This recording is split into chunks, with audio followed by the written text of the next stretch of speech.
आप लोग hello hello जो हमारे बड़े बुजुर्ग हैं उनको पेंशन मिले, सही समय में राशन मिले, अस्पताल की व्यवस्था अच्छी हो, किसानों को यहाँ उचित समय उचित दाम पर खाद मिल सके, बीज मिल सके, हमारा गढ़वा खुशहाल हो, यही सोच के तहत हम काम कर रहे हैं। आप लोग का आशीर्वाद मिल रहा है और भगवान श्री राम की भी कृपा मिलेगी, उनका भी आशीर्वाद मिलेगा, माँ दुर्गे का भी आशीर्वाद और बजरंगबली का भी आशीर्वाद। हम गढ़वा को पूरे झारखंड में नंबर 1 बनाने का काम करेंगे। आप सभी लोगों को मेरा प्रणाम। जय श्री राम। भैया मिथिलेश चाचा के पास टाइम कम है, इसलिए हम लोग चाहते हैं उनका गाना हो जाए।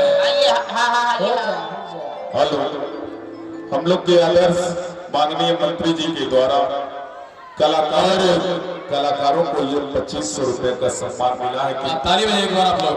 सब कलाकार धनंजय भैया का त्याग चाय पी लीजिएगा। चाय तो सुबह हम लोग अर्पित लाइन होटल में चाय तो फ्री में मिल जाता है और ये मोहब्बत है, ये पुरस्कार है, इस पैसा को सही जगह खर्च किया जाएगा। साहब अभिनंदन करता हूँ, जोरदार तालियां बजा दीजिए। क्या बात है, ताली बजाइए भाई। आप लोग पैसा नहीं दे रहे, कम से कम ताली तो बजा दीजिए। आप लोग ताली नहीं बजा रहे, बताइए। आइए अब आप सबके बीच भोजपुरी की सुप्रसिद्ध गायिका निशा उपाध्याय जी भी हैं जो कि आएंगे और हम लोग दोनों मिलकर मिथिलेश चाचा के लिए गाना गाएंगे। एक बार ट्यून बजा दो स्वागत में भैया कि जिसका मुझे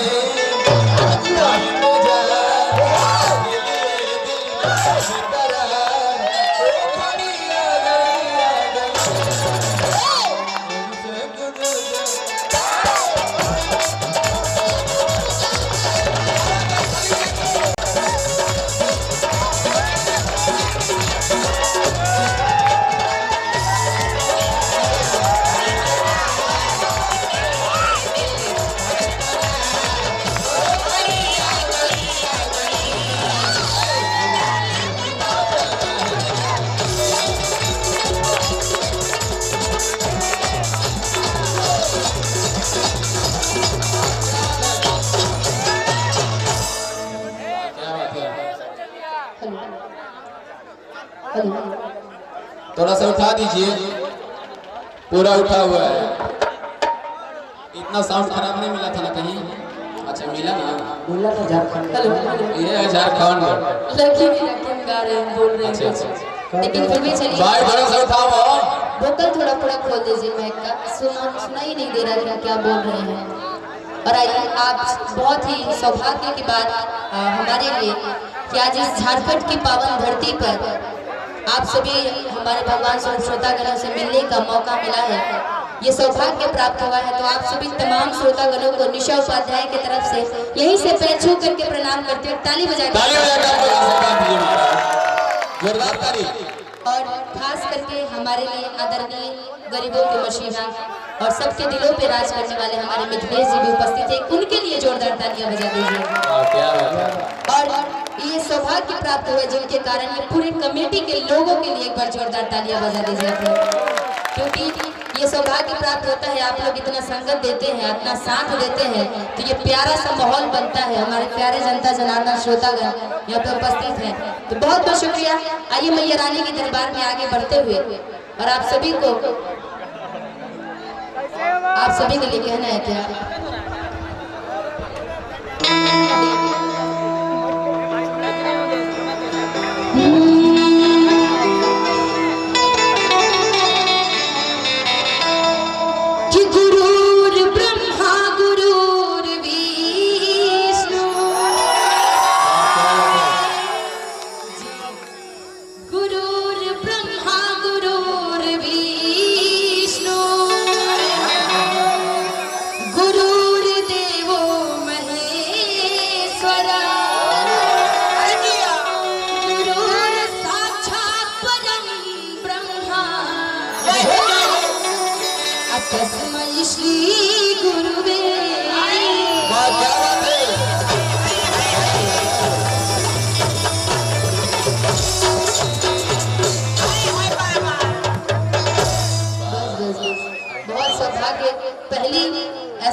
जनार्दन मिलते हैं कि ताली बजाने के बाद समझते भी हैं कि संगीत मतलब क्या होता है।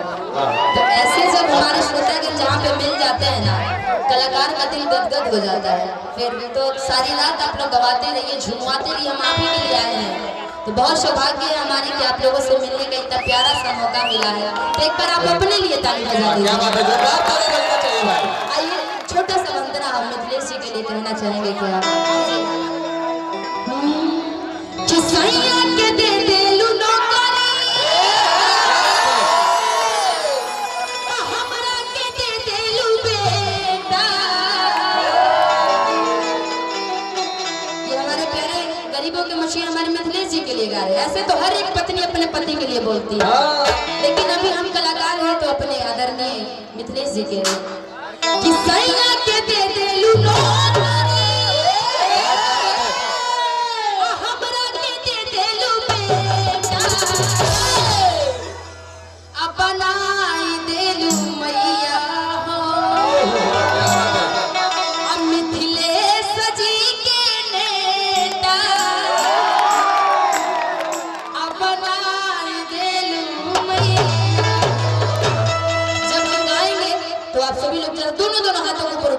सभी लोग जो माता रानी से प्यार करते होंगे। कहा जाता है कि माँ के दरबार में वही भक्त सुपर होते हैं, माँ के दरबार में वही भक्त सुपर होते हैं जिन भक्तों का दोनों हाथ ऊपर।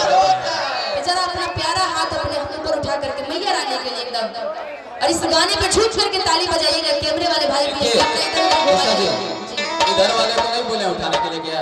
हमने सबको बोला जो माँ से प्यार करता होगा वो उठाएंगे, और जो नहीं प्यार करता होगा वो अपना हाथ नीचे। वाइफ से प्यार करने वाले लोग इधर ही होते बोल रहे हैं। मैया रानी से जो प्यार करते हैं, आपको माता रानी की कसम है, हाथ उठा लीजिए सभी लोग। ये तो सौभाग्य की बात है, पूरा हाथ उठा करके किसैया के दे देलु नौकरी।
5,000 रुपए का आशीर्वाद आया है। बहुत बहुत धन्यवाद इस प्यार आशीर्वाद के लिए।